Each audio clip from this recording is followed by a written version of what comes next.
Imagina só, um paraíso espiritual, um lugar de paz, que na verdade esconde um segredo bem sombrio, uma operação de tráfico super tecnológica. A gente vai mergulhar fundo para entender como a busca por elevação espiritual pode, na verdade, ser a melhor máscara para um império do crime.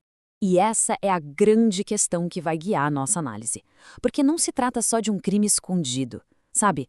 O ponto aqui é entender como a fé, como essa busca por pureza são usadas como as ferramentas mais eficazes para disfarçar uma operação de tráfico internacional. Ok, vamos botar as cartas na mesa. De um lado, a gente tem a fachada, uma comunidade utópica, de amor e luz, onde as pessoas buscam uma conexão com o cosmos, com o éter. Do outro lado, a realidade, nua e crua, uma fábrica de drogas psicodélicas, com uma logística quase militar e guardas armados. É o contraste perfeito entre a luz que eles pregam e a escuridão que se esconde bem debaixo dos pés deles. E para desvendar esse quebra-cabeça, entra em cena o nosso protagonista, o Bento. Para todo mundo ali, ele é só um mochileiro meio perdido, buscando umas respostas sobre o avô que viveu naquele lugar.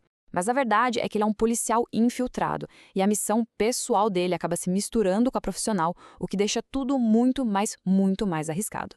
E olha só que interessante essa frase. É uma das primeiras coisas que o Bento escuta quando chega lá, dita pelo Karen, que é tipo o guardião informal da região. Isso não é só uma frase de efeito, né? É um aviso, uma espécie de premonição de que a verdade que o Bento está caçando é bem mais perigosa e complexa do que ele sequer consegue imaginar.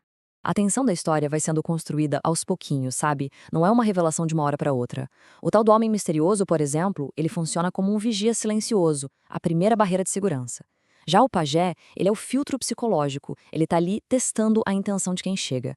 Cada uma dessas peças, das lendas contadas no bar até o convite para o ritual, vai criando essa atmosfera de que tem alguma coisa muito errada por baixo daquela superfície de paz. Bom, depois de participar de um ritual com a ayahuasca, o Bento acaba passando por uma passagem secreta, debaixo d'água, encontra o que parece ser um paraíso perdido, uma comunidade completamente isolada que vive segundo as próprias regras, um verdadeiro Éden, longe de todo o caos do mundo. E no coração dessa utopia a gente encontra a Babi. Ela é a personificação da pureza, da fé daquela comunidade. Para ela, essa filosofia de eletricidade e magnetismo é a mais pura verdade. E essa dualidade dela é fundamental para a história. A Babi é o rosto inocente que faz a mentira toda ser tão convincente, mas a fé cega dela também a torna uma peça-chave, mesmo sem ela saber, na manutenção de todo aquele sistema.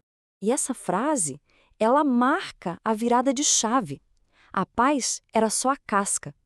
É a partir daqui que a gente começa a ver as rachaduras nessa fachada e a descobrir a verdadeira natureza do poder que comanda aquele lugar.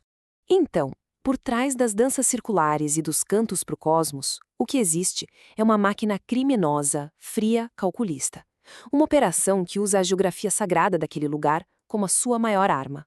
O que torna a operação toda tão genial, vamos dizer assim, é como ela se mistura com a lenda do lugar. Aquela passagem subaquática que a comunidade enxerga como um portal espiritual é, na verdade, a rota de escoamento perfeita para o tráfico.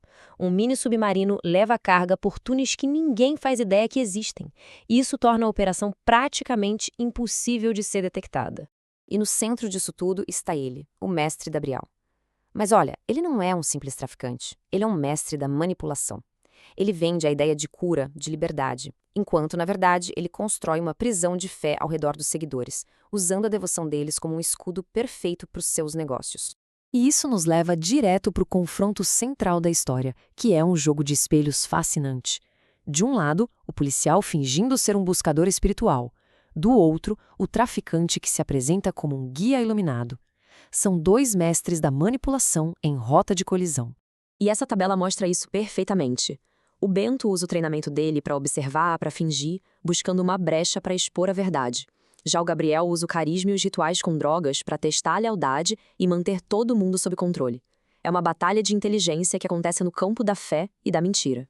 E é aqui que tudo desmorona. Durante um ritual de drogadição em massa, que eles chamam de a grande partilha, o Bento encontra a oportunidade perfeita para investigar. E o que ele descobre vai forçar aquela utopia a encarar sua própria e bem violenta realidade. A sequência de eventos é vertiginosa. O Bento finge que está em transe, encontra a fábrica e, quando volta, ele joga a verdade na cara de todo mundo. A comunidade, ao ver as armas nas mãos dos seus protetores, acorda do sonho. A revolta é imediata, caótica e culmina na tragédia que atinge a Babi, que era o símbolo máximo da pureza, bem no momento em que ela protege o cara cínico que destruiu o mundo dela. Então, o ponto crucial é esse aqui. É o momento em que a ideologia se quebra contra a força bruta. Para o pessoal da comunidade, ver fuzis automáticos no seu espaço sagrado é a prova final da traição. O amor e luz não consegue parar uma bala. E depois do caos? O que é que sobra? A verdade veio à tona, mas o custo foi altíssimo. O paraíso foi violado, a fé foi estraçalhada e a vida de todo mundo ali mudou para sempre. Essa pergunta da Babi, já no hospital, ecoa muito fundo.